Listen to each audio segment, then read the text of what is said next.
Take the first step. Just go. It's not going to be perfect. It's going to be ugly. You might fail, but understand that failure is nothing more than learning. Just go. Start. Because as you just said, right? You started in your 30s. I started much later. Like, take that first step. Just do it. And just understand as you take that first step, don't have any expectation of the outcome, right? I'm not starting $1 million business. I'm not doing all of that.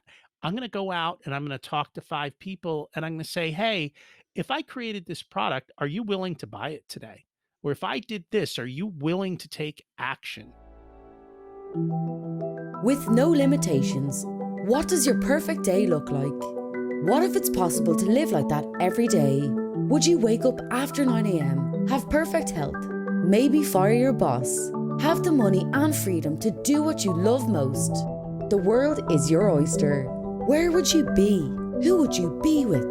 The possibilities are endless. Whether you believe it's possible for you or not, you can make more, work less, and live free. Welcome to Freedom Hack Radio, where entrepreneur, best-selling author, world traveller and adventurer, Bryce Robertson and special guests crack the code on money, health, relationships, spirituality and having fun doing what you love most. Be inspired to create your own self-designed freedom lifestyle. Welcome to Freedom Hack Radio, where you learn to work less, make more, and live free. And today we have a very special guest, Rocky Lalvani of Profit Comes First. And Rocky helps small business owners put profit first in their business. And as Rocky says, most people follow the equation of sales minus expenses equals profit, which means profit is last. It's something you are told when your accountant finishes your taxes and hands you a K1. Most people usually ask, where is that money on the profit line? And the accountant laughs.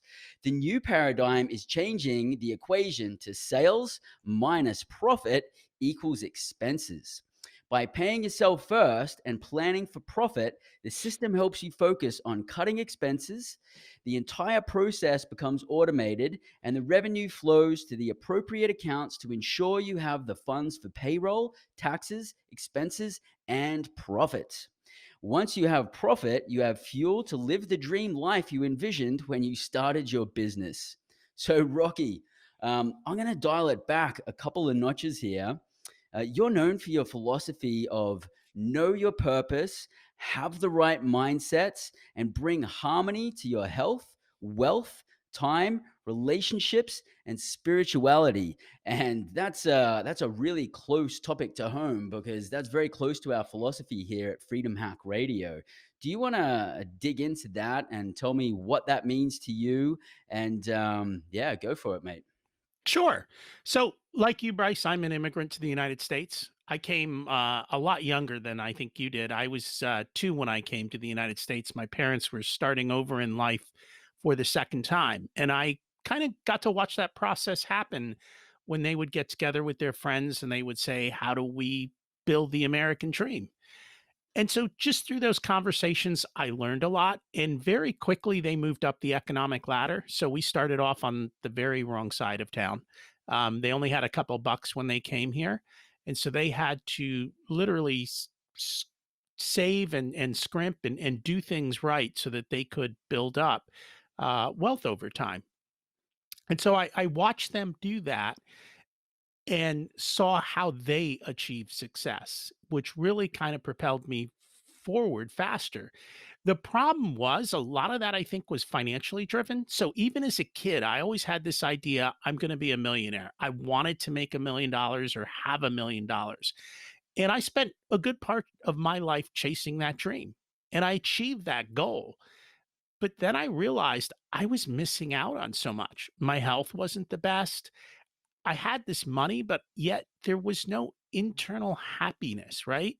It was like you're on this hamster wheel of constantly chasing more. And so I was like, what's going on? How is it that I can be wealthy and yet I'm missing out on so much? And so that kind of started a real deep dive of introspection into my life to say, what is it that I really want? What's important to me? And as part of that journey, I got my health in order. So I lost 50 pounds. I'm in now, I'm 54. I'm in the best shape of my life. Um, Beautiful. I started doing a better job of building relationships and getting out of my shell and learning how to connect with people. I'm much more of an introvert, so that is something that I had to overcome in myself. Um, the other thing is I grew up with a very different religious belief system than what I have now, and part of that was simply because of the language barriers. We're from India, and so it was difficult to you can't understand a religion if you can't understand the language. We grew up in America, and our parents were like, "Hey, you're in America, learn English." And so I think I had that missing spiritual piece in my life. And so it was figuring out, what does that really mean for me? What do I believe and how do I live in congruence with it?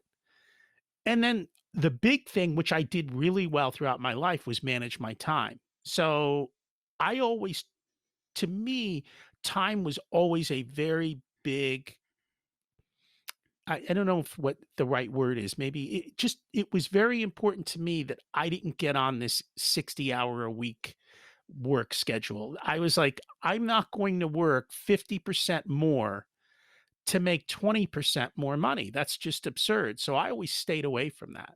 So the cool thing is, as my kids was growing up, I was able to go to all their sporting events, all their school events, volunteer and do all of that. So that was the part of my life I probably did best, was managing the time. But as I got older, I went through a lot of deep inner work to say, what is it that I truly want and how do I build happiness? And that's kind of where that all came from, is just months and years of self introspection. Because money's just part of it, right? Like, that was my original goal too. It's like, "Oh, we're gonna be financially free and make millions," and then, that's just a part of it. It's like once you get there, it's like, "What's next?" And that's what most people focus on. That's the thing that, so many people are putting their energy into, and, so, yeah, that's fantastic. So, with your digging in a little bit deeper, like, what's your reason why? Like, so why are you so driven to expand in all of these areas? And as you have gone through your path, looking for what it is that's most important to you, what drives you to create freedom in your life, and what drives you to help others, and what's your core like reason why? So I think a couple of things. Number one, as we talked about, I always knew I was going to be wealthy. And one of the things that I learned growing up and watching within our family was, if you spoiled your kids, it would not turn out well for their generation. So usually the way it works, especially with immigrants, is the first generation comes here, they work really hard. They propel the second generation, and the second generation really gets to enjoy the fruits of their labor, which would be me. What happens to the third generation is they get horribly spoiled. And so they inherit all this money, or they have all this money, but their lives are a disaster. So one part of it was making sure that my kids didn't follow that paradigm. So I wanted to make sure that if I'm going to leave wealth or have wealth for them, that they needed to respect the money and be willing to work for it. And that's a difficult thing to do. When kids grow up wealthy, there's no drive for them, right? Everything just gets handed to them. So that's one part of it. I think the second part of it is from a societal standpoint. I I'm not a big I'm not a big believer in big government, and I'm not a believer in government solving all our problems, because I think more often than not they don't really solve them. I mean, if you think about school, we spend our whole lives going to school to make money, but they never teach us money, right? They don't teach us how to make money. So I think if I could help educate people and teach them to be stronger themselves, and if they could build wealth, which is the one thing we're never taught, how to really build wealth, they wouldn't expect society to do for them. They'd be more willing to do for society. And imagine a society where people are not like, I want, but instead saying, how do I serve and how do I give? So if I can help society become stronger, I think it makes a better world for me. It makes a better world for my kids. and we all get to benefit. It's much more of an abundant way of living, I think. That's awesome. I love that philosophy. That's great. And I too, I totally agree that the system's not going to take care of us. Like it's up to us to take care of our own destiny. If we're relying on the system to take care of us, I mean, look at what's happening in the economy right now.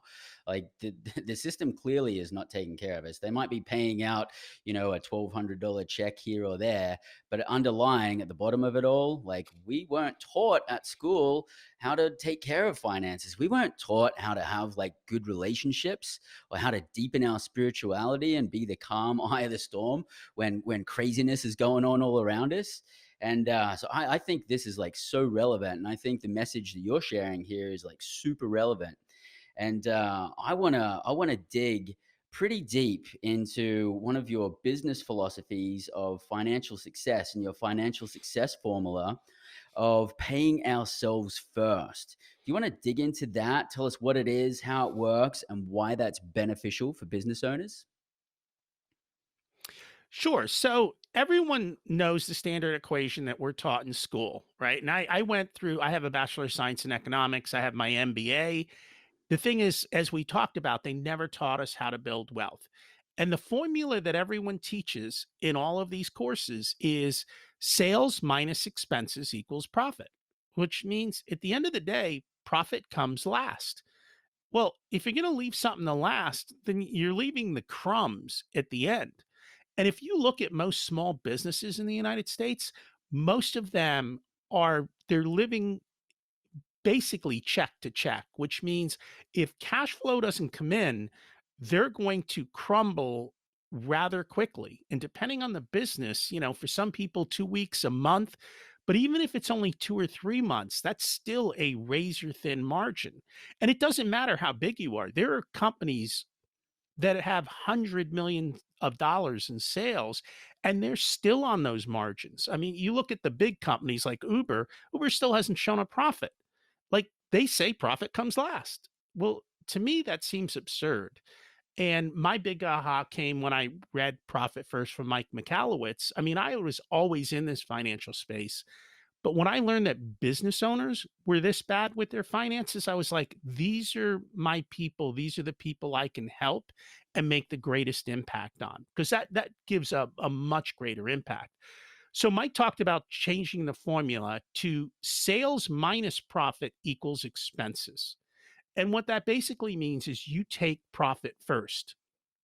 In taking profit first, we become much more focused on expenses and cutting expenses. Too often you'll hear business owners go, "Oh, it's a tax write-off.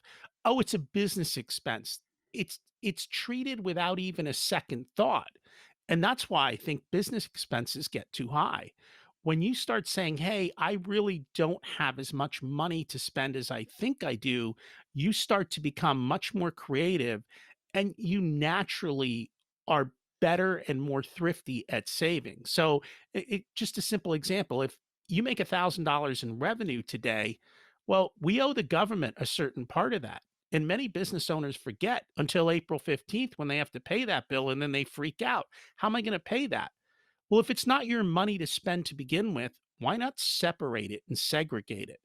And a lot of business owners cut their own pay in order to invest back in the business. But if this is your business, don't you deserve to get rewarded? Shouldn't you be paid? And who's going to pay you first if not yourself? So pay yourself first. Take that money out of your business. Then you know what your true expenses are, and then you can handle those more appropriately. And then there's another underlying principle that comes with that as well, and it's called Parkinson's Law. Have you ever heard of Parkinson's Law? I have, but let's let our freedom hackers know. So, Parkinson's Law basically says that you will use up the amount of resources that are given to you. So let's say, think back to school, right? You had an essay to write in school. If the teacher gives you 3 weeks to write the essay, you take 3 weeks to write the essay, which isn't really true. You waste 2 weeks and 6 days, and the last night or the last 2 nights, you crunch to get it done. But at the same point, if the teacher gave you that same essay today and said, do it tomorrow, you'd get it done tomorrow. Same thing happens in business. A lot of times when I'm dealing with other business people, especially salespeople, and they're like, "Well, how much do you have to spend on this project?" Well, whatever you tell them you're going to spend, they're going to spend, right? So if you give them $10,000 to create something, they'll spend 10,000. But if you say to them, "Hey, I've only got $1,000 to spend," we'll find a creative way to get it done for $1,000. And so that's a big part of the principle behind Profit First. When you have less in your bank account to spend, because most business owners just look at their bank balance. Can I spend it, not spend it? They forget the taxes, they forget payroll, they forget, some of the other big costs. But when you see smaller, you get more creative. And when you get more creative, you figure out ways to do things for less, especially in real estate, right? You're doing a renovation on a property and you've got $100,000 budget, you'll spend 100 grand. All of a sudden you got an 80 grand budget, you'll find a way to get that project done for 80 grand. Absolutely, because in real estate investing, we have to calculate what our profits are going to be. And then we figure out, okay, does this deal going to work? Yes, it's going to work if I use this much for the investment, for the capital expenditures or improvements. And this is my budget. And like now I have to make it work. And if it doesn't pencil out, we don't do the deal. And so you're saying business owners should be looking at this in the same way. Yeah. Absolutely, but I think even for real estate people, let's just look at a rental for example, and I'll make it simple. We have a rental; it's $1,000 a month. We pencil out a certain percentage for vacancy, right? 5% maybe for vacancy. Maybe we have 5% for repairs, and maybe we have 5% for long-term capital improvements, right? Because we have to replace the roof, we have to, do a heating system, but we're not replacing a roof for 30 years. Imagine if every time our rent came in, we actually took a portion aside and said, "Hey, we're going to put a portion aside for vacancy, and we're going to put a portion aside for repairs, and we're going to put a portion aside for long-term capital improvements." Hmm. Then, when we had a vacancy, instead of freaking out and going, "Oh my God, I got to get a tenant. I don't have, how am I going to pay the bills this month?" You go to your vacancy account and go, "Oh, look, I can pull this month's rent out of the vacancy account. I can breathe. I don't have to pick a bad tenant that I might not otherwise want because I'm in a cash flow crunch." And so when we put the money aside and we just let it flow where it should, that cash flow, right? Actually letting the cash flow where it should, it creates so much peace for us to be able to sleep and deal with our businesses, and people just feel calmer in those situations. And it's the whole point we're doing it in the first place, too. Yeah. I mean, we're not doing it. I mean, some of us are doing it for fun as well, of course. Yeah. But the bottom line is we're doing it to create the financial success that we want so that we can go spend the rest of the time living the freedom lifestyle that we want to live. And one of the things that you want to, I want to dig a bit deeper on this one. You were talking about sales minus profit equals expenses. A lot of business and a lot of business owners talk about increasing revenues and increasing income. But an interesting thing about that, and something a lot of new business owners don't think about, is that cutting expenses can be one of the quickest and easiest ways to make money. Because if you drop $1,000 of expenses from your monthly budget, you're gaining $1,000 on your bottom line. But if you earn an extra $1,000 in revenue or income, you have to pay taxes on that income. And so you're probably only going to end up with like 60 or 70% of that. So it's much easier to cut expenses. And with your formula, you're looking at what the profit is first, and then looking at what's left over with the expenses, and then like figuring it out, right? Absolutely. So if you think about it, though, even if you bring in $1,000 in revenue, there are costs associated with that $1,000. So yes, there are taxes. There's time. You have to pay somebody to do the work, and then depending on the type of business, there's all the materials and so forth. If you've only got a 5% profit margin and you sell $1,000, you're only gaining $50 in your pocket. But as you said, if you cut $1,000 from your expenses, you're gaining 20x that $50 in your pocket. And so that is why this is so important, is to actually keep your expenses in line. And that's what we talked about at the beginning. Everyone's like, "Oh, it's a business expense. Oh, it's a tax deduction." Like, who in the world is going to spend $100 so that they can save $25 on their taxes. I mean, that's a loss of $75. That's nuts. If you don't need to spend on your business, don't. And I think it's really a major mindset shift for people. There are so many. It's funny because I see a lot of people in the e-commerce and like creating courses and doing all of this, and they're like, "I had a seven-figure launch." Like, how much did it cost you? Seven figures and $1. I'm like, seriously? Seven-figure launch and there's no actual money coming into your pocket. You're running around like crazy. Everyone thinks you're doing well, but at the end of the day, there's no money for you to be free. I'm glad that you just brought that up because that was going to be my next question or my next sort of thing to start you on talking about. Because I notice a lot of business owners in the beginning, they have all of these expenses up front. They get like the most awesome logo and the most amazing merchandise, and they do this big launch, and they haven't even tested their product yet.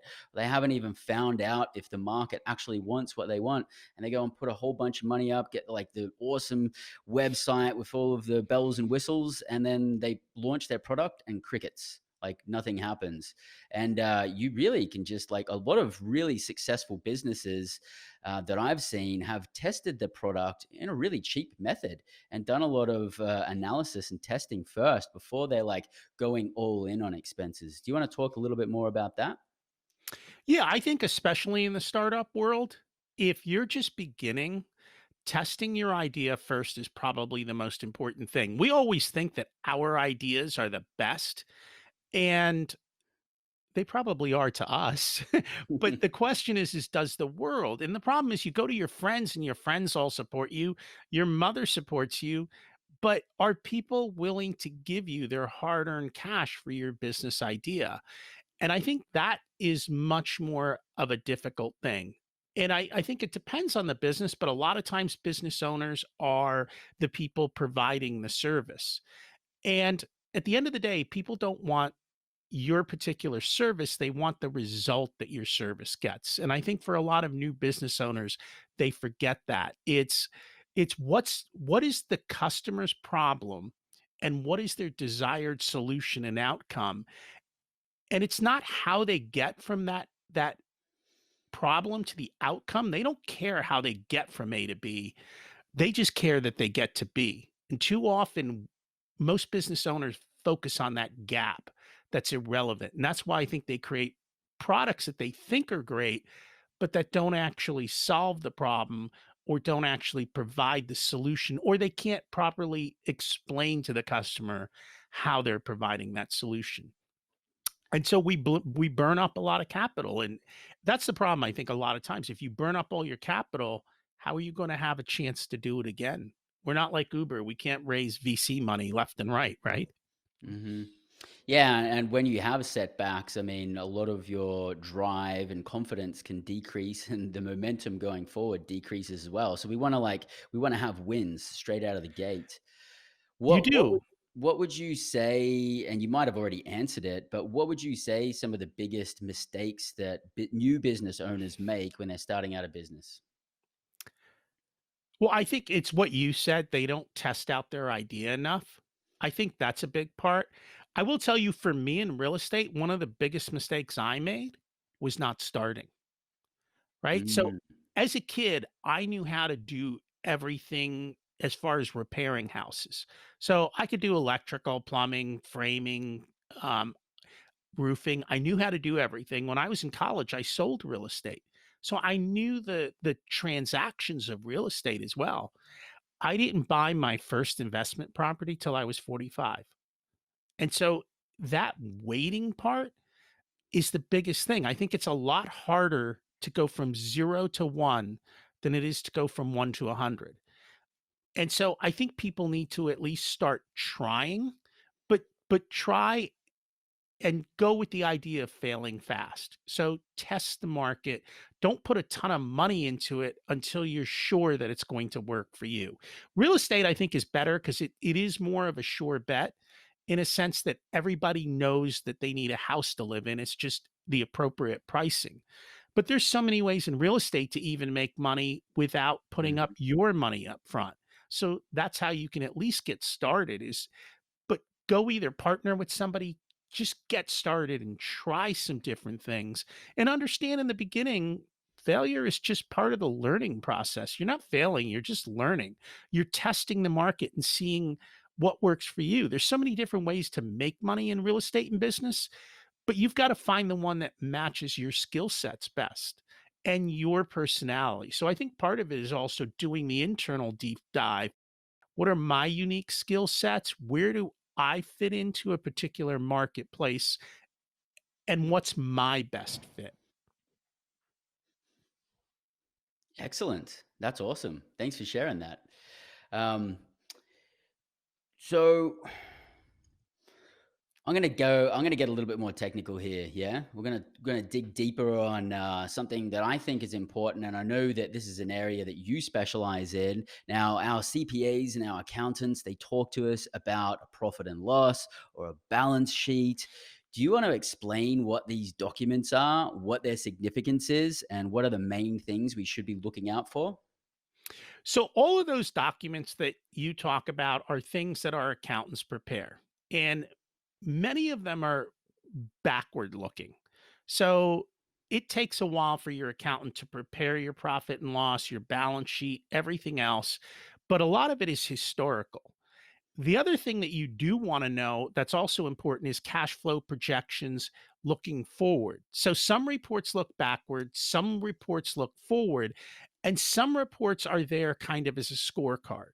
So if we look at a balance sheet is basically looking at what are my assets and what are my liabilities. So how much do I owe and how much do I own?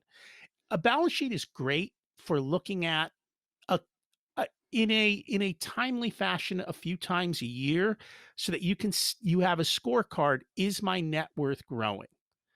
And how is it growing and how fast is it grown over time? So that's one that's good. Go ahead. Yeah, what? How often do you think we should check that? Should it be like monthly, quarterly? I think that's a question of how fast it's changing and how fast the delta is.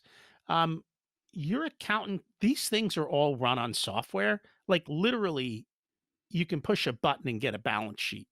So, depending on who your accountant is and the kind of relationship you have, if you want to look at it monthly, especially when you're in the growth stage, then you can look at it monthly. If you're kind of on a steady growth pattern, then maybe quarterly or yearly, you're looking to say, hey, are we hitting our growth metrics for that? More often, though, what we want to look at is profit and loss is basically saying how much money are we making in our business and are we profitable? So that's something that you want to look at far more often. The nice thing about Profit First is with that, you can look at your bank accounts constantly and see kind of your profit and loss levels pretty quickly because you'll see how much money is in the bank account. Most of your if you're working with an accountant, they're probably going to get you a report that's 45 days old in a sense. Like you've got to wait for the month to get over, then you've got to wait for them to do all their stuff and send it to you. So it is giving you a historical picture. But you need to look at your profit and loss and you really need to dig into it. So let's say if I run a business and I sell 5 different products, you should know for each product which one is the most profitable and how much time and effort goes into creating that profit. So even in real estate, right? You might own mobile home parks, you might own single family rentals, and you might own another type of a real estate project. Well, how much profit do each of those types of businesses give you? And which ones are most profitable? The reason you want to do that is where you see the most profit is where you should put your time and effort. So you may have to pivot. You may say, hey, this part of the business is far more profitable. Maybe I should put my assets, my time, and my efforts into that one. And so that one is most important. Cash flow, especially future cash flow, helps you to understand when you're going to hit a struggle. So, as a business owner, let's say that I sell you something today. Well, just because I sell it to you today doesn't mean I'm getting paid today, right? It might be 30 days till I get paid. Some people are paid 60, 90, 180 days out, especially. So, if I take example, if I'm flipping a house and I sell it today, in a sense, I get a contract today. I may not get that contract closed for 45 days. So I have to be able to still handle all my outgoing expenses during that time. So that's why it's important to know what your cash flow is. What are my upcoming expenses? Do I have money in the bank to pay them, or am I going to hit a shortfall in the future? And you can project these things out for the entire year.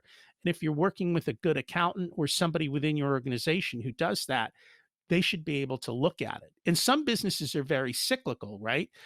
Even real estate's a bit cyclical. But if you look at retail, maybe all of our business comes in October, November, December for Christmas time. So that's when all our revenue is coming in. So, come January 1st, I'm sitting on all this money, but yet I have to cover the next 9 months of expenses. So what does that look like? You can't just blow this big pot of money up front. You've got to sit down and say, how am I going to make this money last until the next round of money is coming in? And that's why cash flow becomes important. Like especially in these times, all of a sudden for a lot of business owners, cash flow stopped coming in. How are you going to handle these months? Do you have reserves? Can you weather a storm? And that's what cash flow really tells you, is your ability to weather that storm. And on that note, because it is really a relevant topic right now, a lot of businesses slowed down, the economy's slowed down, it's going to keep slowing down. This is really affecting, especially a lot of small business owners. And we realize we definitely need reserves, not just business owners, us as like anybody who's working in a normal career, a normal job. We need to have reserves. For the normal person who has a W-2 career, or for somebody who owns a small business, what would you say like the bare minimum amount of reserves we should have is in a comparison of like how many months should we be able to pay for our bills? And then what would be like an ideal scenario, and what would be like the most reserves you'd want to have? What would you say? So I think that's a very personal question depending on how the person's assets are set up. But at bare minimum, we should all be able to at least survive 90 days. I think that's a bare minimum. Is how do I get through 90 days? And forget about just um what's going on in the market today. But let's just say I'm older, if I had a heart attack, or if you're younger and you fall and you break a leg and you're sidelined for 60 days, how are you going to survive that period of time? So life throws us curveballs all the time. So at bare minimum, I think 90 days is what you need. And Depending on that one, how many business owners do you think are not even meeting that? Like, how there's many a lot, right? people and business owners don't have cash set aside to do that. And here's the other problem, because I'm very big into the fire crowd, which is financial independence, retire early. Mhm. Unfortunately, that crowd is very big into invest in the stock market, like 100% in the stock market. Well, look at what just happened, right? At the time you need your money, the assets that you're holding are plummeting in value. So now you've got to sell assets at a discount to raise cash, which means you've got to sell even now you need 120 days because your 120 days is now only equal to 90 days. So having cash reserves, I think, is important. The stronger your business, I know a lot of the people who use Profit First, they've got 6 months plus business reserves Mhm. in their accounts. There are ways to do this. It really depends on you, what your business looks like, how volatile it is. I mean, if you think about it, unfortunately, right now, a lot of people in the government are saying, don't pay your rent, right? What's going to happen if you don't get rent coming in for 3 months? How are you going to deal with that? That can dramatically affect your credit, which dramatically affects your ability to do something in the future. So you have a long-term hurdle with that. So I think the bigger the cash reserves you can build and the longer your runway, the more you can sleep at night. And I understand that the thing that people struggle with emergency funds and these reserve funds is that they're not growing, they're not making money. And the reality is they're not designed to grow. They're designed to keep you safe in times of turbulence. And the other thing is if you do have large cash reserves, opportunities are going to come up. I don't know when, but at some point when the economy dives, you have great opportunity to make phenomenal profits in this market.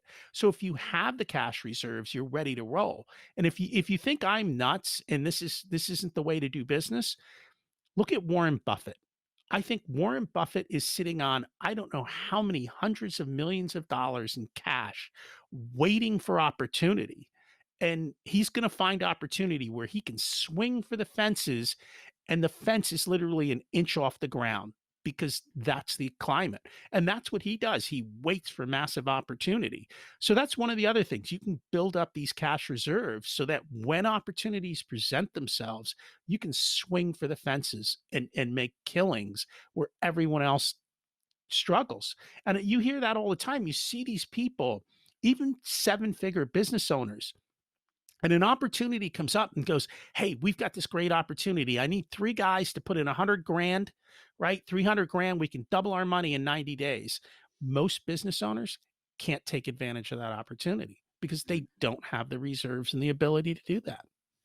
And most likely from the scenario that you're saying, and look, we're facing economic downturn right now and challenging times. This isn't the first time. It's not going to be the last time. And it's not always this big. And sometimes it's smaller and sometimes it's different. Sometimes it's personal reasons for the downturn in your business.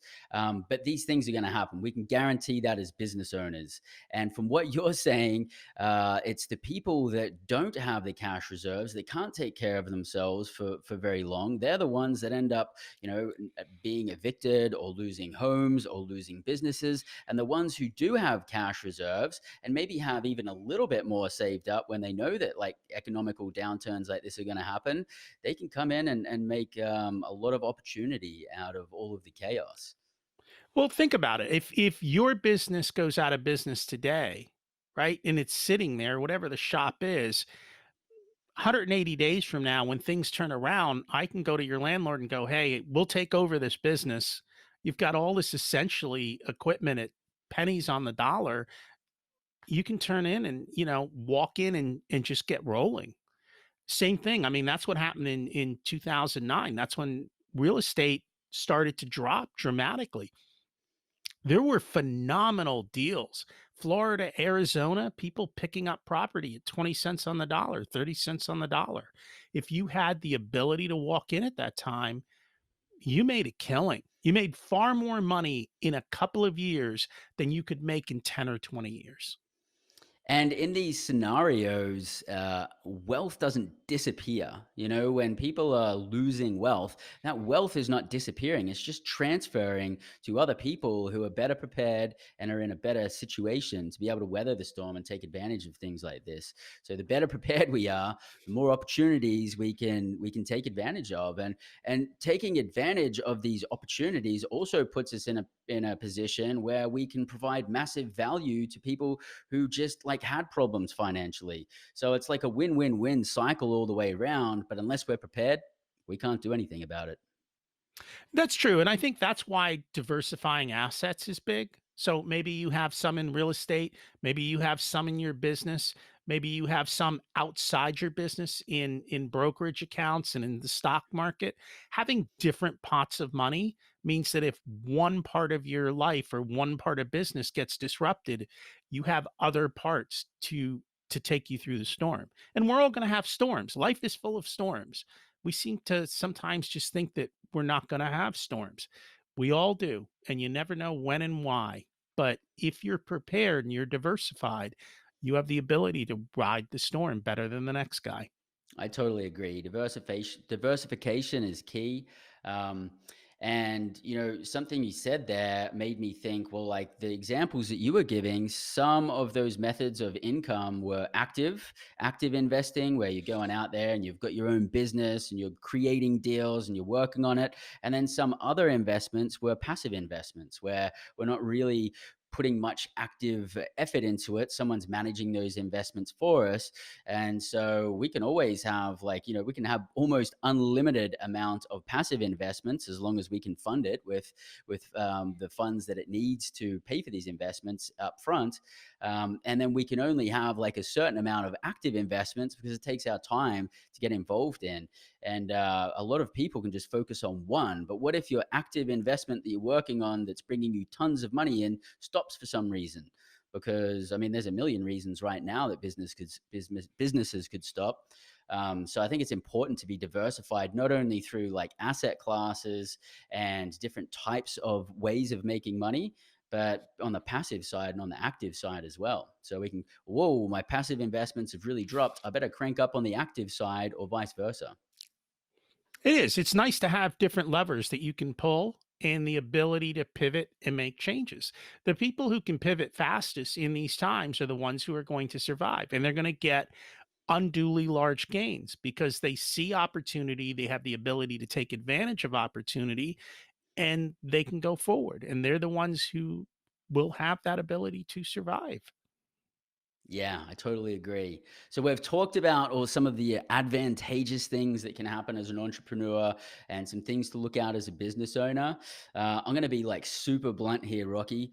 On your path to being a millionaire and creating a free lifestyle for yourself, what are some of the biggest fuck ups that you made along the way?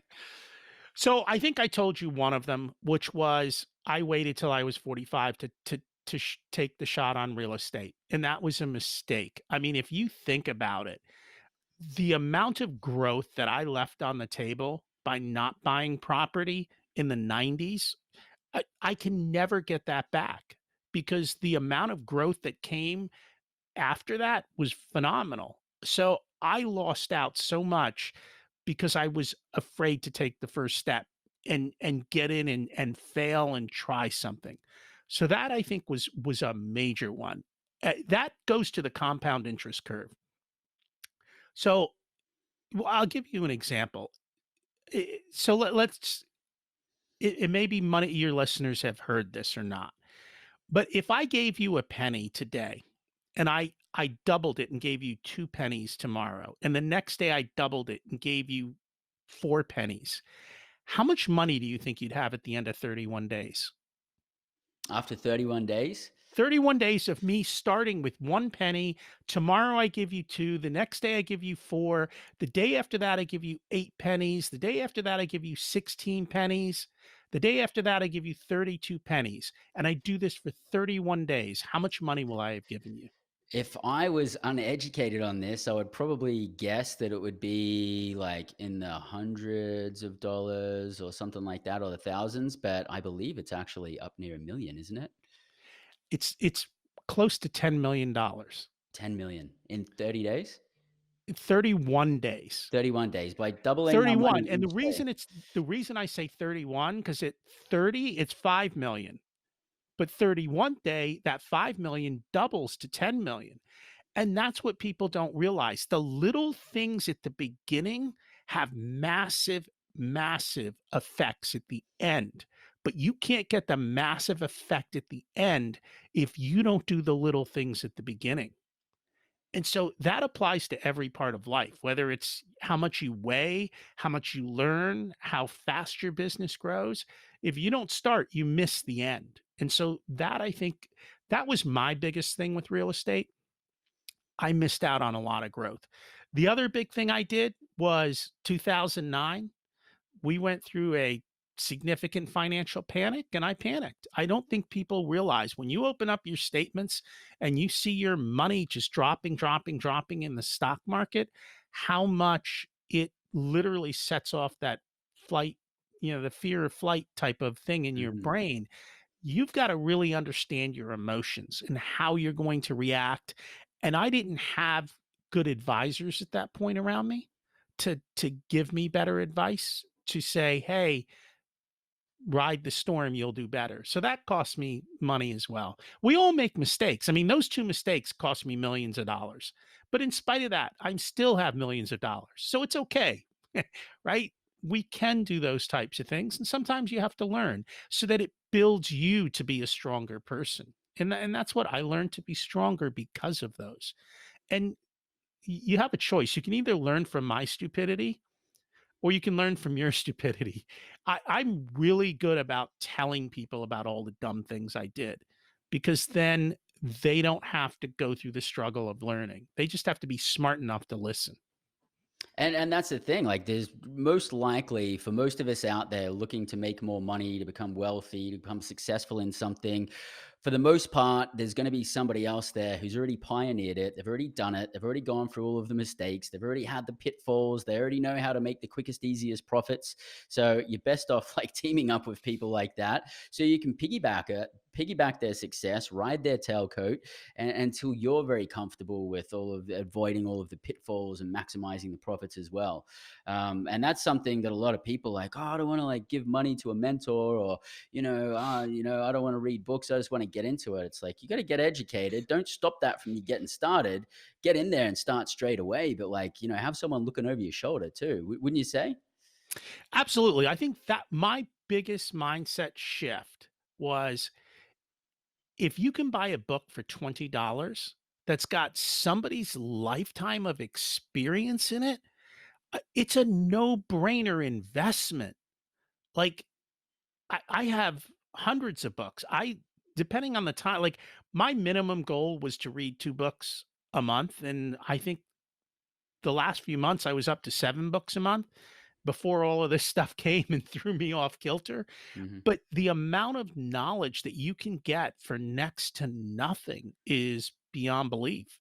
So reading is the number if you can't do anything else, if you don't have a lot of money, go borrow a book, get it from the library, go to a used bookstore, get on Amazon.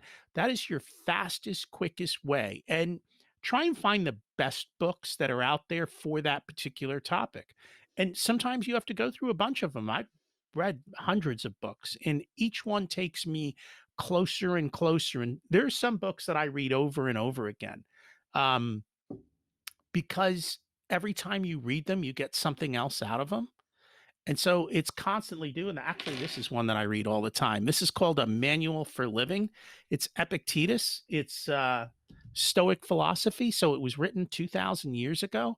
And every day I read this, I go, how is it that these people 2,000 years ago knew what I'm going through today and how I should be today? So when you can get good books and even old books, and I never stop reading that book because every day I see it through a different light. Because as I'm improving, I need to get better and better books, and I need to reevaluate the information that I'm doing. And then the second Absolutely. thing is coaching. Coaching will take you there even so much faster. That was one of the biggest struggles I had was I read the book. So I read Rich Dad, Poor Dad, but I couldn't figure out how to implement it. Had I paid for a coach and sat down and said, okay, do this, this, and this, I would have saved so much time and I could have made so much more money. So, it's all a figure it out for yourself. Yeah, and for our freedom hackers out there, Rocky just brought up a coach, and I'd like to delineate the difference between a mentor and a coach. A mentor is someone who's going to give you information and tell you how to do something. The coach is going to be the one that holds you accountable for it and like gets you across the finish line. So sometimes people can double up and they can be a mentor and a coach, but a lot of people get that confused. Just because you've got someone telling you what to do or information is fantastic, but unless you apply that information, you're not going to be successful. So coaches are super important. But I want to go back real quickly because we were talking about books. I love reading books. I do book reviews here on Freedom Hack Radio. What would you say that the three most important books are for someone starting out, really wanting to crush it and be successful? So, my favorite book, and I make all my clients go through this, is called Living Forward. It's by Michael Hyatt. And it's a proven plan to stop drifting and get what you want in life. And I like that book because once you know what you want in life and you define it, so we talked about at the beginning, what does your health look like? For you, what does optimal health look like? What does your optimal relationships look like? what does your spirituality look like?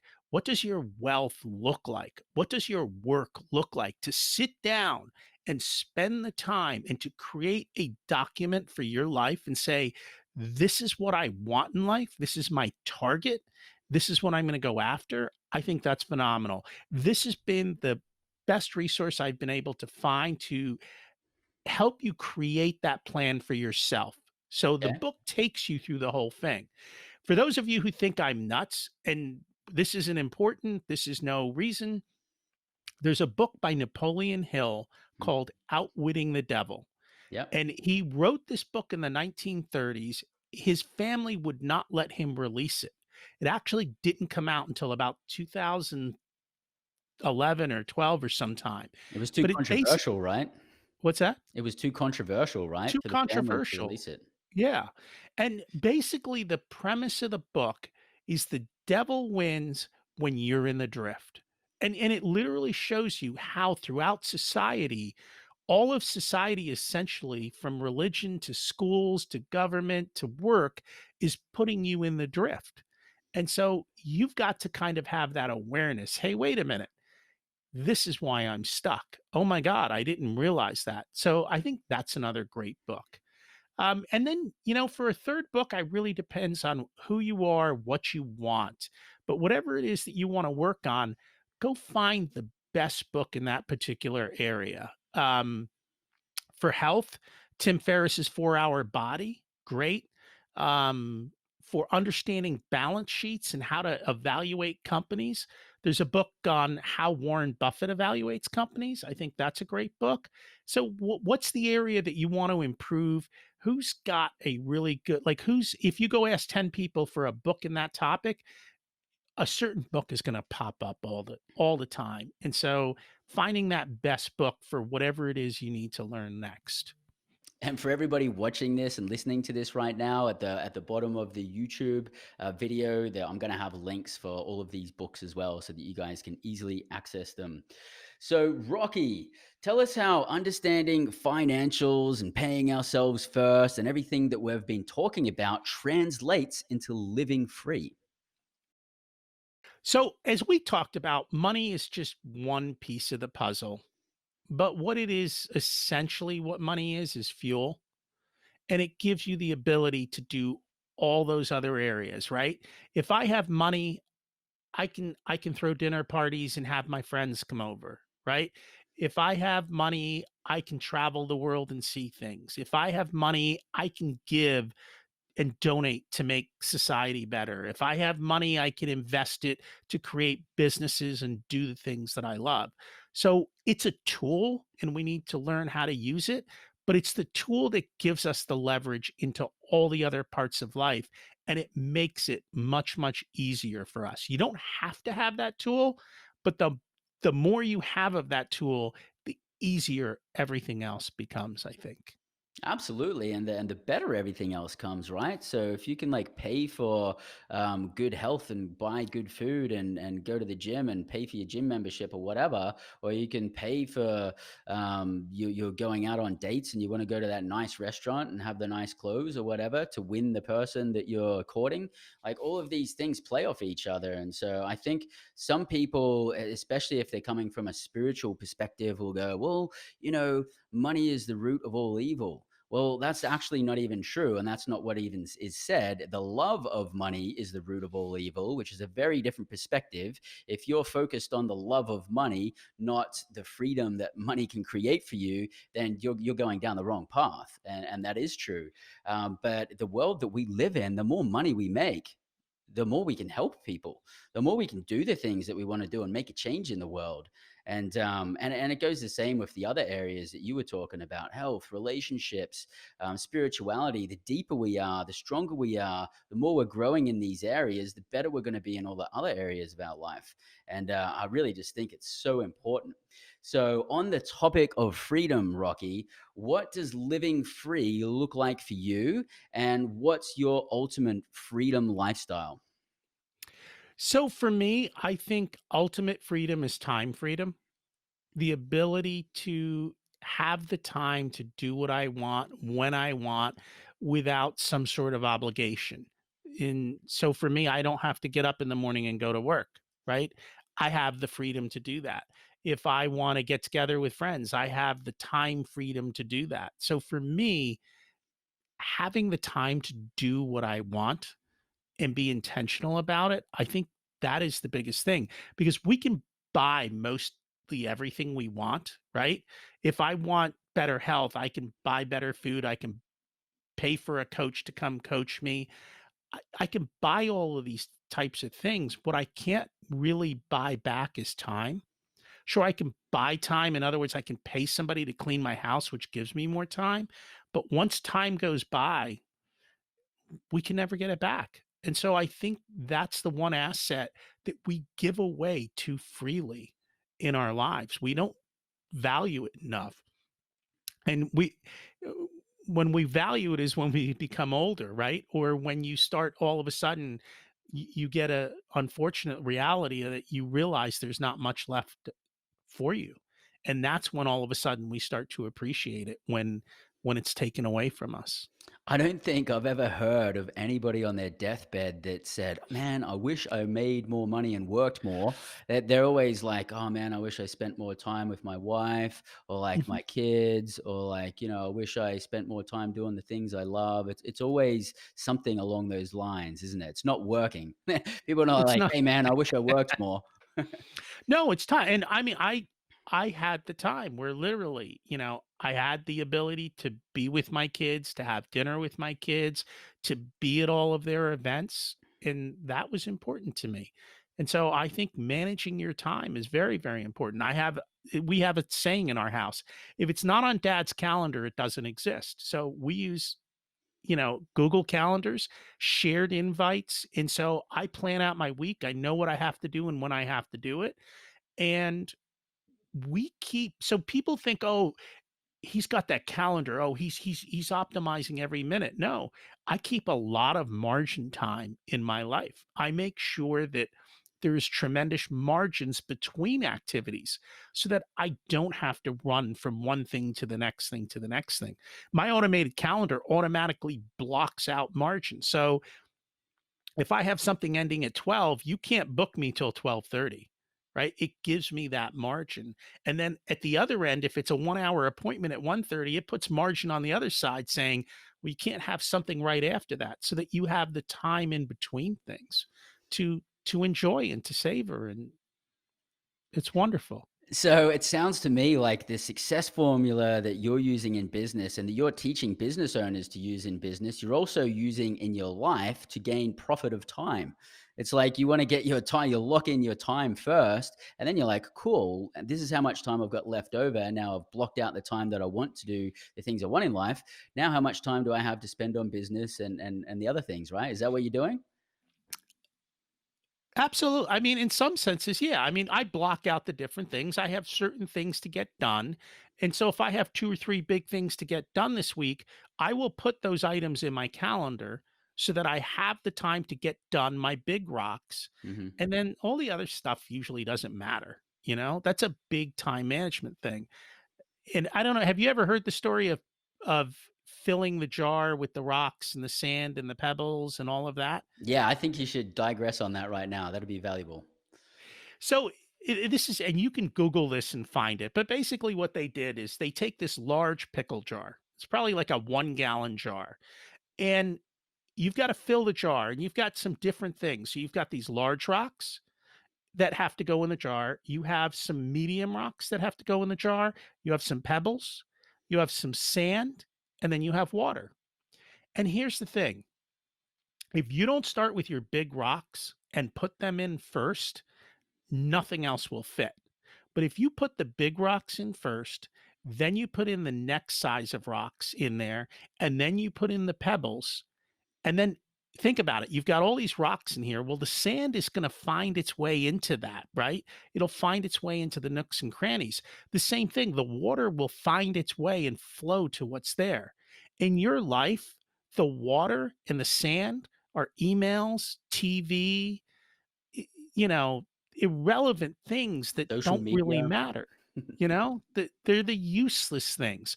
What are the big rocks in your life? So it comes back forward, right? I said, create your life plan. As part of your life plan, you're telling yourself, these are my big rocks. So my clients, like a lot of times they'll come to me and they're like, I spent my whole day on business and I don't understand this because it's my eighth rock. It's the eighth thing on my list. I had these things as number one, two, and three. I'm going to start focusing those first, getting those big things done because everything else will get done eventually. And the one rock that you can always drop that will bounce back is work, right? You drop your relationships, they don't bounce back, they're bruised. Hmm. You drop time, it's gone. You drop your health, you can't get it back. It's bruised. But you drop your work, it'll come back. It'll bounce like you wouldn't believe. So being intentional, I get my big rocks done first, and then everything else, it gets to it whenever. Because it's not as important, right? It's the big rocks that are going to be the things that are going to make the difference. They're your critical inch for the day. And I've used that principle. I use that principle in my businesses, and I would not choose any more than 6 big rocks a day. Usually, it's around about 3 big rocks with a maximum of 6. Sometimes we can get in there and we can sneak in there and go, "Hey, I've got like 12 big rocks that I needed to do today." They're not 12 big rocks. They're most likely medium rocks or pebbles in there, and only a few of them are big rocks, right? It is. I think for most people, three is a good number. It's not overwhelming. And that's the other thing is do your big rocks first. Because if you sit there and you think about your big rocks for half the day, you'll spend your mind will just be spinning and spinning over the not wanting to do the big rocks. And that's the problem. Sometimes our big rocks are not things we want to do. But Hmm. if, like exercise, I don't most people don't go, I want to get up and go exercise. Exercise is a big rock for me. It's on my calendar. It's a non-negotiable. I roll out of bed, I go to the gym, right? It's done. Now I don't have to think about it. And I already accomplished one thing today. Then I accomplished two. You start hitting two things, you're ready for the third because you've already accomplished two things. So it's kind of building on wins, right? You start having wins, you build the momentum for more wins. But if you let it all sit, then the day goes by and nothing gets done. I agree, mate. I agree, and that's a huge mistake that a lot of new business owners make, and even people not even looking from a business perspective. It's just like people wanting to make improvements in their relationships or health. Um, Very, very key principle. So, talking about things that we can do each day, Rocky, do you have any daily rituals there or pastimes that you do each day that really boost you to grow and succeed and find fulfillment and freedom in life? So we talked about one. I exercise 5 days a week. It's on my calendar. It's a rock solid appointment. Number one, so that's for health, and that's physical health. And then two, I have a mental health routine. So I talk about every day I read a little bit from that book, and then I read and I listen to religious stuff every day. And then I also spend time meditating, just sitting quietly without all the noise, right? How often do we just get to sit, turn everything off, and just spend a few minutes of thinking? So I try and do that at least every day. Um, I read a lot. So that's another habit. So constantly improving myself. That habit is probably not as well done as it should be. Or I should say what's happened is because of our disruption right now, I'm out of that whole routine. So my reading routine's gotten whack because a lot of times I listen to audiobooks. So I can go to the gym, I can listen to my audiobook, I can crank through stuff. That's kind of gotten a little out of whack. So I'm working on getting that back in. But those are some of the big ones for me. And they're the most important, taking care of my body and my mind. Awesome. And then, of course, always gratitude, right? Being thankful for the things we have. I have gratitude for hot water in the morning. Hot water in the morning. That's beautiful. Sometimes it's just really simple things, man. Well, what else has got you in tons of gratitude today? Is there anything in particular? For gratitude today, we're all home. My family is safe and sound, so I'm thankful that we're all here. We have the financial resources to weather this storm. I sleep at night. I know it'll be okay. So I'm thankful for that. Um, I think those are some of the big things that I have gratitude for. I'm thankful to be here talking with you, right? We're having a wonderful conversation and hopefully we're helping a lot of people make a small shift in their life and making themselves a little bit better. So that's always fun. Absolutely, because and I have a lot of gratitude for that too, because you and I share a thing together is that we both have freedom in our lives. We've created these awesome things and we're both committed to passing that on to other people so other people can experience it. Because you mentioned you didn't get started till you were 45. I didn't get started until I was in my early 30s. And boy, oh boy, is life different now that we've made these changes and shifts in our life. And I want everybody out there to have that same experience. And I know you do too. And on that note, just before we wrap it up here, what's one of the greatest pieces of advice you could offer for someone on their path to freedom? Take the first step. Just go. It's not going to be perfect. It's going to be ugly. You might fail, but understand that failure is nothing more than learning. Just go. Start. Because as you just said, right? You started in your 30s. I started much later. Like, take that first step. Just do it. And just understand as you take that first step, don't have any expectation of the outcome, right? I'm not starting $1 million business. I'm not doing all of that. I'm going to go out and I'm going to talk to 5 people and I'm going to say, "Hey, if I created this product, are you willing to buy it today? Or if I did this, are you willing to take action?" Just just throw an idea out and see if people say to you, "Yeah, here's $100, go build it for me." And it doesn't have to be big, but just go. Take the first step, try something. Um, and even in health, you can do that, right? Just go to the gym. I don't even care if you use a piece of equipment. Just go to the gym every day for the next 30 days. Well, once they open up again, right? Um, go to the gym even if just try one little thing, and you would be surprised how it just compounds over time, and ask for help. If you're struggling, ask for help. The internet's full of help. Just make sure you're getting help from the right people. I always say, Don't get diet exercise from a fat guy," right? Don't take It's money advice from a poor guy. Absolutely, and that's where so many people, they don't get that, you know? It's like, if I'm gonna be getting a coach for fitness, he better damn well be way better shape than me, because otherwise, how am I gonna grow? So that's awesome. I tell you what, Rocky, can't thank you enough for today. You've provided tons of value. It's been an awesome conversation. But before we go, how do people get in touch with you? So there's two places that you can find me. If you like to listen to podcasts, my podcast is called Richer Soul, and that's where I focus on all these other parts of life that we've been talking about today. If you're a business owner and you want to implement profit first, then you can find me at profitcomesfirst.com. And when you go there, you can get the first two chapters of Mike McAllowitz's book for free. If you don't want to read a book and you just want to take action, there's a link you can just get on my calendar and we can chat. And I don't believe in hard sales because I don't want to drag you up the mountain. I want people who are going to run with me.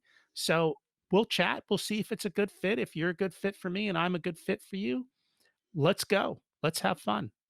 Beautiful. And for all of you listening and watching right now, there's going to be links at the bottom of this video.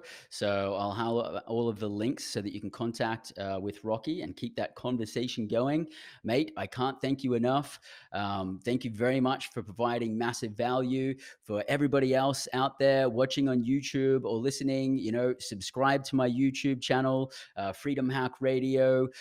Give a thumbs up, let people know. The more people that we can put the word out there to, the more people we can help. And Rocky and I and all of our guests that come on this show, we're super committed to you guys living a freedom lifestyle. We live a freedom lifestyle and we totally want it for you because you downright bloody deserve it. So thank you very much, and I will tune in with you guys next week. Thank you for having me.